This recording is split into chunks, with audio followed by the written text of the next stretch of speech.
السلام عليكم. اليوم جيت نشارك معكم هاد الحريشات الصغيورين اولا ميني حريشات اللي نهار غادي تجربيهم ما غاديش يبقاو يخطاو الطبيله ديالك. صراحه كيجيو مزيونين بزاف، منسمين ديك السحتر والجبن اللي في الوسط ديالهم زاد عطاهم واحد البنه اللي مزيونه بزاف. كيجيو هشاشين فتيين كيدوبوا ذوبان. انا متاكده ان النهار اللي غادي تجربيهم غادي يعجبوك، واللي كلاهم واللي داقهم عندك غادي يسقسيك على الطريقه ديالهم. شوفوا تبارك الله كيفاش كيجيو هشاشين، وديك الجبن اللي في وسطهم كيعطيهم واحد البنه رائعه، وكيجيو فتيين ما شاء الله، كيتقطعوا كيدوبوا ذوبان. شوفوا كيفاش كتقطع معكم الحريشه بكل سهوله. ما تنساوش اذا عجبكم الفيديو تخليوا لي لايك واشتراك معايا في القناه باش يوصلكم كل جديد ديالي. نشوف لك انا غير كندوق معكم الحريشه زادقه باش نكملها. شوفوا تبارك الله كيفاش جات بنينه ما شاء الله، مع سخونه وفتيه. المهم كنبصم لكم عليها. شوف كنعمل لكم جيم عليها. حقكم في الجنه. نتمنى انها تنال اعجابكم وتجربوها. يلا نحضروا هذا الخير. في بول عندي هنايا نص كيلو السميده، معلقه كبيره السكر، معلقه كبيره د الحليب بودره نيدو حليب بودره، معلقه صغيره د الخميره فوريه خميره حبوب، قبيصه د الملح. عندي هنا ساشيه الخميره د الحلوى من فئه 8 غرام، شويه السحتر، المهم شويه، المهم بيدكم هيدا احسن. المهم كنخلط النواشف مزيان مع بعضياتها. عاد غادي نزيد عندي هنايا نص كاس، يعني فيه خليط ما بين الزبده والزيت خالطين مع بعضياتهم. غادي نبدا نرمل الخليط ديالي بحال اللي كتشوفوا. كنبسبس الخليط، المهم غير برؤوس الاصابع حتى كنخلطها كامله، وكندخل ديك الزبده مع في السميده كما كتشوفوا. كتفزك الزبده والزيت عندي مخلطين مع بعضياتهم.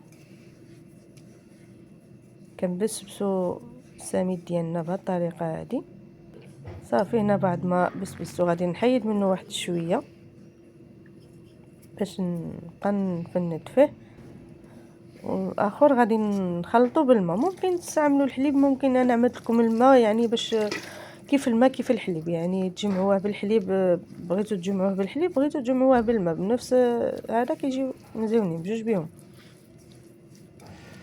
الماء يكون دافي واحد شويه، ما كندلكش اولا غير برؤوس الاصابع كنخلط غير بالصبيعات ديالي وصافي، غير بحال هكذا وصافي. وكنستمر كنخوي الماء عيني ميزاني، ما عنديش الصراحه القياس المهم خاصها تجيكم هيدا خفيفه، يعني ماشي قاصحه. ما تقاصحوهاش، ما تخليوهاش قاصحه، بالعكس هي اصلا سميده كتشرب. نبقى نجمع غير بالصبيعات ديالي بحال هيدا. يعني شو كيفاش كتبقى خفيفه، يعني كتبقى رطبه. يلا ملي كتجي تشرب هي كتجي هي هذيك. دابا غادي ندوز نحضر معكم الجبن. غادي نستعمل هذا الجبن هذا، ممكن تعملوا اي جبن. غادي نعمل منه معلقه كبيره كيف ما شفتوا، وغادي نسمو بالسحتر. صافي هذه هي الحشوه ديالي. غادي نحرك الجبن ديالي ندخل فيه ديك السحتر. صافي ها هو واجد. دابا غادي ندوز نحضر الحريشه ديالي كيف ما كتشوفوا. غادي نبدا غادي نكور الحريشه ديالي. المقله عندي كتسخن دهنتها بالزبده. غادي نعمل الحشوه ديال الجبن في وسط الحرشه ساهله، وغادي نلف الحرشه ديالي على ديك الجبن. وغادي نستعمل غير هاد الغطاوه هادي، لا غلا على مسكين. المهم يعني الا ما توفرت لكم شي طابع اخر، اعملوا الغلاقات، اي غلاقه شي حاجه عندكم هيدا، نتوما كتحكموا بغيتوها كبيره صغيره، يعني حتى شي حاجه ما مستحيله، كلشي ساهل. الا بغينا شي حاجه حنا كنسهلوها راه كنسهلوها. صافي هنا كنطيب الحريشات ديالي، وهذا هو الشكل ديالهم بعد ما ساليتهم وطيبتهم كاملين. صراحه كيجيو مزيونين بزاف.